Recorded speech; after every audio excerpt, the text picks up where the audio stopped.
더마카와 함께 시선 집중의 문을 열겠습니다. 어서 오세요. 네, 안녕하세요. 더마카입니다. 곽꽃님이 반갑습니다. 기온이 뚝 겨울이 성큼 왔어요. 그 덕분에 더운 여름도 기억이 아슬아해지네요. 건강이 최고입니다. 라고 올려주셨고요. 이제는 귀도 시립던데요. 우는데. 예. 네, 모자 쓰고 다니세요. 제 입이 털모자. 예.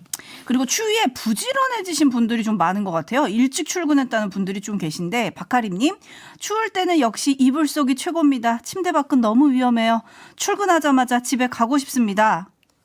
라고 올려주셨고, 좋은 생각 호호님은 매일 아침 출근길 차 안에서 같이 시작한 시선 집중, 오늘은 사무실에서 시작합니다. 라고 올려주셨어요. 빨리 출근하셨네요, 오늘은. 추위에 다들 일찍 깨신 걸까요? 그러니까요. 네, 반면에 이런 분도 계십니다. JJ님, 토요일은 양구 시래기 사과축제, 일요일은 홍천 한우 사과축제. 사과를 많이 먹어서 그런가 예뻐진 것 같은 얼굴로 기분 좋게 한 주 시작합니다. 제 입이 부럽죠? 그 축제 다 다녀오신 거예요? 네. 그러셨나 봅니다. 한우 사과 축제? 네, 양구 시래기 사과축제도요. 네. 그럼 한우도 드시고 사과도 드신 겁니까? 사과만 드신 겁니까? 후자라면 별로 안 부럽고 전자라면 많이 부럽고. 네, 왜요? 제이비가 너무 부러울까봐 사과 얘기만 올려주신 것 같아요. 설마 홍천 한우 사과 축제 갔는데 한우 안 드셨겠습니까? 그러니까 한우 드시고 디저트로 사과 드셨다는 얘기인가요? 그랬겠죠. 그래서 예뻐지셨대요. 부럽습니다. 하지만 예뻐졌는지 제가 팩트 체크할 길이 없기 때문에 네. 저도 살짝 삐딱해져 봤습니다. 제이제님 부럽네요. 그리고 지리사님, 부산 해운대 병원에서 체혈 대기 중입니다. 품격 있는 해석과 상식적인 현황 전달 네. 감사드립니다. 저도 지난주에 피 뽑았는데 네. 왜 뽑으셨어요? 네, 뭐 좀 검사할 게 있어서 아무튼 네. 뽑고 나면 맛있는 거 드십시오. 네, 영양 보충하셔야죠. 네, 아프신 분들이 좀 계시네요. 하영건님, 매일 출근길에 차 라디오로 듣다가 오늘은 병가로 유튜브로 시청합니다라고 올려주셨어요. 예. 또 어디가 편찮으실까? 예. 그러니까요. 건강도 잘 챙기시고 휴가 맡으셨다고 하니까 좀 회복해서 내일 기분 좋게 출근하시면 좋을 것 같아요. 네. 자, 건강 잘 챙기시고요. 뉴스 챙겨드리겠습니다. 오늘 주목할 첫 번째 뉴스 어떤 걸까요? 엊그제 에이펙 정상회의 참석자들의 만찬이 열렸습니다. 국회 외교통일위원회 여당 간사를 맡고 있는 김영배 더불어민주당 의원이 이 만찬에 참석을 했는데 만찬 참석 뒤에 페이스북에 글을 올렸습니다. 만찬장에서 나온 깜짝 소식 하나라고 운을 뗀 다음에 이재명 대통령, 시진핑 주석, 박진영 대중문화교류위원장이 잠시 얘기를 나누다가 시진핑 주석이 북경에서 대규모 공연을 하자는 박 위원장 제안에 호응해서 왕이 외교부장을 불러 지시했다. 이렇게 전했고요. 이어서 한한령 해제를 넘어 본격적인 K문화 진출에 문이 열리는 순간이 아닐까 기대한다. 이렇게 덧붙였습니다. 오. 하지만 대중문화교류위원회는 선을 그었습니다. 시진핑 주석과 박진영 위원장 대화는 공식 외교 행사에서 서로 인사를 나누면서 건넨 원론적 수준의 덕담이었다라면서 이에 대해 과도하게 해석하는 것은 조심스럽고 성급하다는 판단이다. 이렇게 밝힌 겁니다.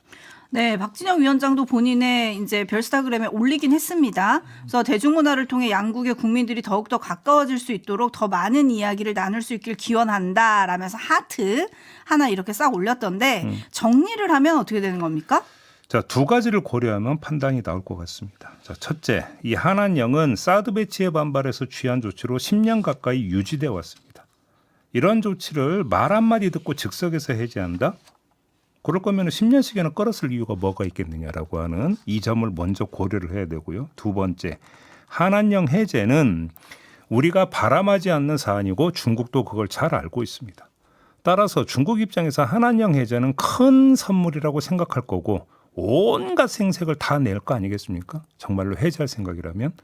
즉 정상회담의 결과 같은 것으로 크게 포장하려고 했을 것인데 그런 걸 만찬장에서 즉석으로 결정한다? 이것도 좀 사실은 이해하기가 힘든 겁니다. 종합을 하면 결국 김영배 의원의 얘기는 희망회로가 작동해서 그려낸 상상도에 가깝다. 이렇게 보는 게 현실적이다. 이 말씀을 드리겠습니다. 네, 옥황상제님은 이런 촌철 보내주셨어요. 서울에서 반중 시위를 시도 때도 없이 하는데 자제하고 상호 존중해야 한한령도 완전 해제가 되지 않을까요? 한중 간의 아주 설린 우호적인 관계가 무르익어야 될까 말까 한 사안 아닌가 이런 생각을 해봅니다. 물론 우리 입장에서는 한한령 해제를 끌어내는 게 지상 과제죠. 그거는 반길 일입니다. 그런데 현실은 냉철하게 바라봐야 된다. 이 취지로 지금 말씀을 드리고 있는 겁니다. 네, 한중 정상회담에서 시진핑 주석이 이제 한중 관계를 좋게 하기 위한 4가지 제언을 했잖아요. 거기 중에 하나가 양국 국민의 감정을 개선하고 인문 교류를 통해서 서로에 대한 이해를 넓히자 이런 내용이 들어갔고 위성락 국가안보실장은 이제 한한령 같은 경우에는 논의가 있었고 실무적인 협의를 통해서 문제를 풀어가자는 공감대가 있었다. 이렇게 또 밝히기도 했습니다. 과연 어떻게 또 논의가 될지 이건 좀 지켜봐야 될 것 같아요. 이인수 님이 급하게 서두를 필요가 있을까요? 천천히 갑시다라고 또 올려주기도 하셨네요. JB타임즈 다음 주목할 뉴스는요. 한국 공군의 특수비행팀 블랙 이글스가 이달 중순 중동에서 열리는 에어쇼에 참가할 때 오키나와에서 급유를 받고 싶다고 일본 측에 요청을 했었다고 합니다. 일본 자위대는 처음엔 이 요청을 받아들여서 오키나와 나하 기지에서 급유를 실시할 예정이었는데 헌데 갑자기 바뀌었습니다. 급유 지원 대상 공군기 가운데 일부가 독도 주변을 비행한 사실이 드러나자 긴급히 입장을 바꾼 건데요. 급유 지원 못한다 이렇게 거부한 건 물론 우리 측에 바로 항의까지 했다고 합니다. 근데 그 시점이 언제였느냐? 한일 정상회담 직전이었다고 합니다. 다카이치 총리가 태극기에 목례를 했다고 해서 화제가 됐는데 그 이면에선 이런 일이 벌어지고 있었다는 얘기가 되겠습니다. 네, 일본 정부는 정상회담이 열리던 날에 우리 측에 항의 서한도 보냈다고 하던데 이거 어떻게 봐야 됩니까? 자, 우선 하고 싶은 말은 뭔 상관인데 라는 말부터 하고 싶습니다. 우리 공군기가 우리 영공에서 비행을 한 게 도대체 뭐가 문제가 되는데 라는 얘기, 우리 입장에서 당연히 이렇게 이야기를 해야 되겠죠. 하지만 일본은 귓등으로도 안 들을 겁니다. 독도가 자기네 땅이라고 우기고 있으니까 그렇지 않겠습니까? 이건 그냥 그렇다고 칩시다. 자, 주목해서 봐야 되는 건 그 다음인데요. 눈여겨볼 게 그나마 눈여겨볼 점이 뭐냐. 최종적으로는 일본 정부 내에서 일본 여론의 이해를 구하기 어렵다는 의견이 제시되면서 급유를 포기했다고 하지만 그 과정에서 한일 관계를 고려해서 급유 지원에 강한 의지를 보인 인물이 있었다고 합니다. 그게 누구냐? 다카이치 총리라고 합니다. 언론 보도가 이렇게 나왔는데요. 이 보도가 사실이라면 다카이치 총리가 개인 성향을 앞세워서 한일 관계를 긴장 국면으로 몰고 갈 생각은 없다는 것으로 해석을 할 수가 있습니다. 그런 점에서 다행이긴 한데 근데 또 역으로 보면은 아무리 지도자의 역할이 중요하다고 하더라도 국가 간 관계가 지도자 개인의 성향에 의해서 좌우될 정도로 헐렁하지는 않다는 점. 이것도 함께 확인할 수 있다는 겁니다. 조금 전에 전한 한한령 관련 이야기까지 묶어서 종합을 하면 이런 말씀을 드릴 수가 있을 것 같습니다. 외교에서 원샷 해결이라고 하는 것은 그렇게 쉽지 않다. 일방적 선이라는 것도 없다. 일방만의 이득이라는 것도 없다. 결국 외교의 기본은 기브앤테이크이고 이 기브앤테이크 과정에서 투영해야 하는 건 감성이 아니라 계산, 전략이다. 이 점을 다시 확인해 주는 그런 사례들 아니냐 이렇게 볼 수 있을 것 같습니다. 네, 맘다니 홀릭님이 급유 지원은 인도적 차원에서 해주지 좀 일본 너무하네요라고 올려주셨고 아마 이제 아름다운 독도님을 비롯해서 많은 분들이 독도는 우리 땅인데 왜 이런 걸로 딴지를 거냐, 일본 좀 너무한 거 아니냐, 뭐 이런 비판의 댓글 많이 올려주고 계신데 참 외교가 힘듭니다. 그럼요. 조금 전에 말씀드렸죠. 한 방에 뭐를 해결하는 게 외교판에서는 거의 없다. 이 말씀 다시 드리겠습니다. 네, 뉴스와 분석이 함께하는 JB타임즈 다음 주목할 뉴스는요. 박성재 전 법무부 장관 관련 소식이 두 가지가 있습니다. 하나하나 전해드리겠는데요. 자, 첫째, 지난해 12월 4일 임세진 법무부 검찰과장에게 검찰 특활비 삭감 및 검사 탄핵 관련 문건 작성을 지시를 했고 그날 오후에 해당 문건을 보고받아서 이걸 휴대폰에 저장하고 어디로 갔느냐? 삼청동 안가회동에 참석을 했다고 합니다. 그러니까 내란 다음 날 이렇게 했다는 거죠? 바로 그날 저녁에 삼청동 안가 모임이 있지 않았었습니까? 네.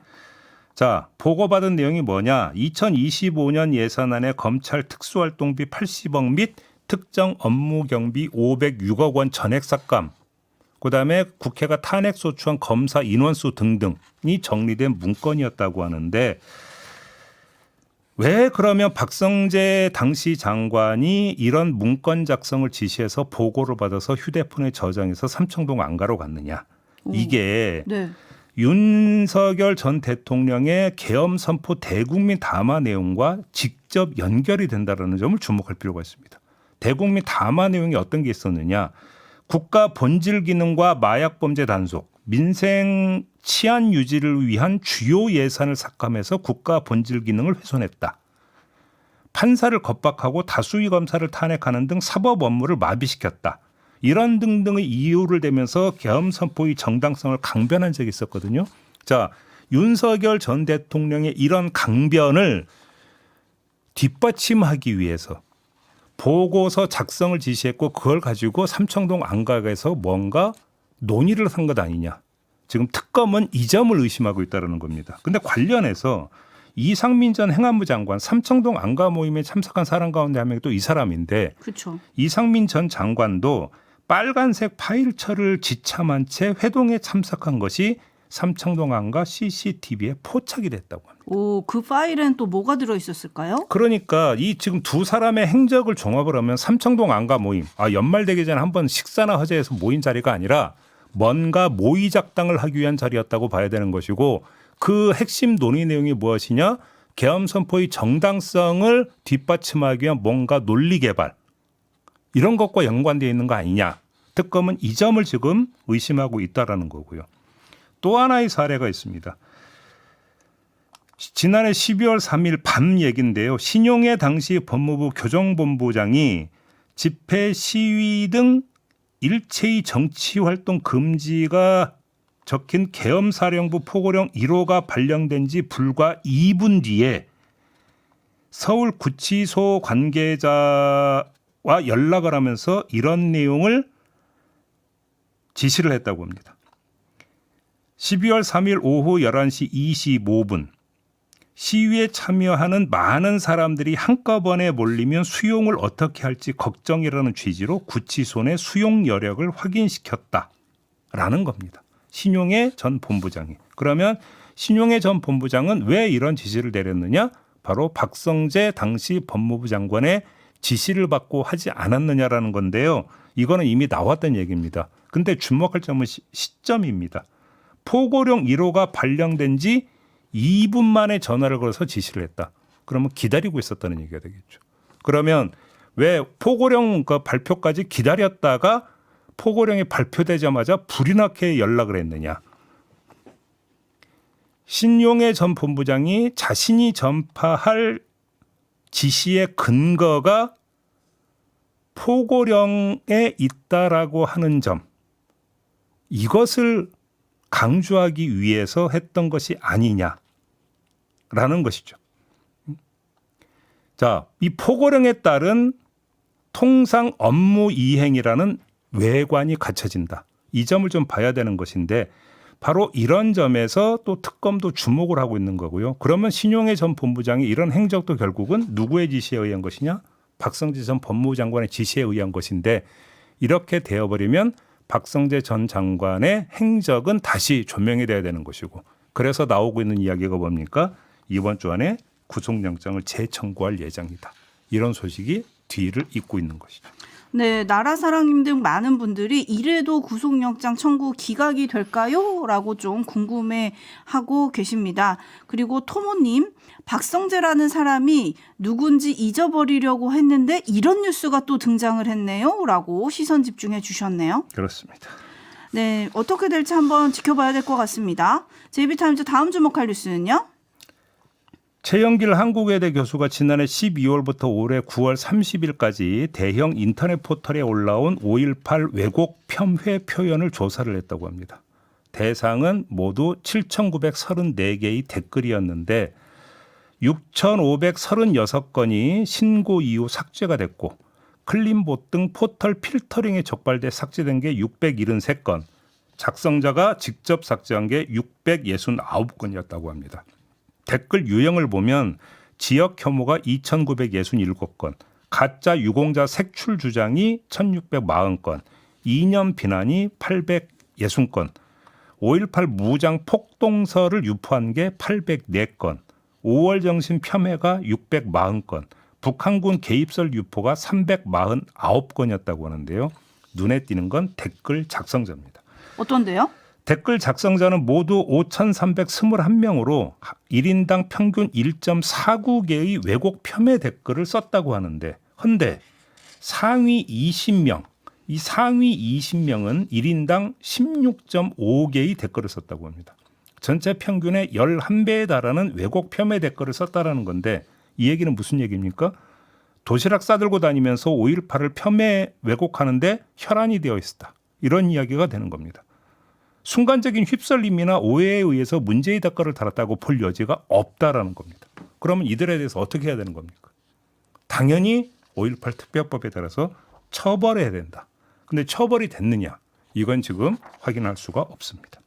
네, 알바 아닌가요? 이런 댓글 부대 어떻게 처벌해야 할까요? 이런 댓글들이 많이 올라오고 있는데 법이 더 강력해져야 되는 걸까요? 5일에 국회에서 토론회가 열린다고 하는데 거기서 좀 방법이 도출될지 시선 집중해 보겠습니다. 네. JB타임즈 다음 주목할 뉴스는요. 국가인권위원회가 중국인 손님은 받지 않는다는 공지를 올린 서울 성수동 카페 사장과 면담을 했다고 합니다. 그래서 인스타그램에 올린 중국인 출입 제한 공지를 내려달라고 설득을 했고, 사장에게 그렇게 하겠다는 서명을 받았다고 하는데, 이 사장은 그 후에 인스타그램 공지를 실제로 삭제를 했다고 합니다. 그럼 이제 일단락 된 겁니까? 그런 셈인데요. 자, 여기서 확인할 점이 있습니다. 인권위원회가 나선 이유는 차별 진정을 접수했기 때문인데, 인권위원회 법에 따르면 국가기관이나 지자체 등 공공 영역은 물론이고 민간 영역의 차별 행위도 조사 대상이 될 수 있습니다. 이 법 규정에 따르면 최근 들어서 거리에 넘쳐나는 혐오 표현 등도 인권위 맘먹기에 따라서는 얼마든지 개입할 수 있다는 얘기가 됩니다. 그래서 드리는 말씀인데요. 국가인권위는 요즘 뉴스 많이 나오고 있지 않습니까? 쓸데없는데 한눈 파지 말고 본연의 역할에 좀 충실하라.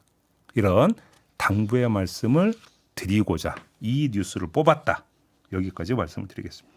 네, JB의 당부를 듣고 나니 최근에 나온 인권위 관련 뉴스 떠오르는 게 있었습니다. 인권위가 미결수 인권 보장을 명분으로 윤석열 전 대통령 부부가 수감된 구치소 방문 조사를 의결을 했었죠. 그래서 12월 10일까지 서울구치소, 동부구치소, 남부구치소 등에서 진행한다고 하는데, 이게 과연 인권위 본연의 역할인지 생각은 좀 해봤으면 좋겠어요. 조금 전에 쓸데없는데 한눈 팔지 말라고 말씀드렸습니다. 미결수의 인권이 그렇게 중요하다면 그 이전에 그러면 한 번이라도 제대로라도 한번 현장 조사 나가본 적 있는지부터 한번 좀 따져본 다음에 이야기를 하자. 이런 말씀을 좀 함께 드리겠는데요. 인권위는 보편적 인권의 기초에서 활동하면 되는 것이지, 정치적 성향과 이념을 앞세워서 재단하려고 하면 그건 인권위의 존재 이유 자체를 부정하는 것이다. 이 말씀을 드리고자 함입니다. 네, 마무리하겠습니다. 더마카 수고하셨습니다. 고맙습니다.